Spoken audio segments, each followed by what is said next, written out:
അൽഹംദുലില്ലാഹ് 12 കൊല്ലം ഒരു വ്യാഴവട്ടക്കാലം കൊണ്ട് ഇതെല്ലാം നേടിയെടുക്കാൻ കഴിഞ്ഞത് നമ്മുടെ എല്ലാവരുടെയും ആത്മാർത്ഥമായ പ്രാർത്ഥന തന്നെയാണ്. റഹ്മാനായ റബ്ബിന്റെ അങ്ങേ അറ്റത്തെ നിഅ്മത്ത്, തൗഫീഖ്, അവന്റെ ഫളല്, അവന്റെ ബറക്കത്ത് അത് പെയ്തിറങ്ങിയപ്പോൾ എല്ലാവരെയും അത്ഭുതപ്പെടുത്തുമാറ് അല്ലാഹു തആല അവന്റെ സഹായം നമുക്ക് വർഷിച്ചപ്പോഴാണ് ഇതെല്ലാം നമുക്ക് നേടാൻ കഴിഞ്ഞത്. എല്ലാവരുടെയും പിന്തുണ ഇനിയും നമുക്ക് ആവശ്യമുണ്ട്.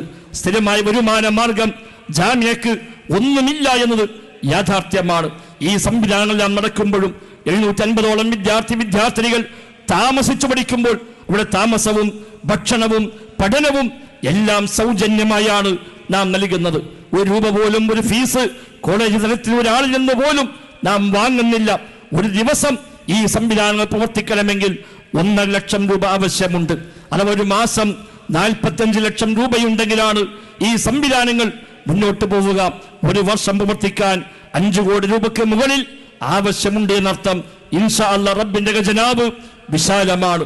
നൽകിയാൽ തീരാത്തത്ര സമ്പത്തിന് ഉടമയാണല്ലോ നമ്മുടെ രക്ഷിതാവായ റബ്ബ് സുബ്ഹാനഹു വ തആല. അവനിലേക്ക് ഉയർത്തുന്ന കൈകൾ അവൻ മടക്കയില്ല. ഇതുവരെ നമ്മെ അവൻ മടക്കിയിട്ടില്ല. റബ്ബ് സഹായിച്ചിട്ടുണ്ട്.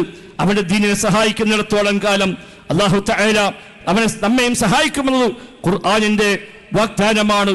ഇൻ തൻസുറുല്ലാഹ യൻസുറുക്കും വയുസബ്ബിത് അഖ്ദാമക്കും. നിങ്ങൾ റബ്ബിനെ സഹായിക്കുന്നുവെങ്കിൽ അവൻ നിങ്ങളെയും സഹായിക്കും. നിങ്ങളുടെ കാലുകൾക്ക് അവൻ സ്ഥൈര്യം നൽകുമെന്നത് വിശുദ്ധ ഖുർആനിൽ റബ്ബ് നൽകിയ ഓഫറാണ് എങ്കിൽ അത് നമ്മുടെ അനുഭവമാണ്. ഇതുവരെ മുന്നോട്ടുള്ള പോക്കിൽ ഈ വിസ്ഡം ഓർഗനൈസേഷനും ജാമിഅ അൽ ഹിന്ദിനും ബോധ്യപ്പെട്ട കാര്യമാണ് എന്നത് പറഞ്ഞറിയിക്കേണ്ട കാര്യമില്ല.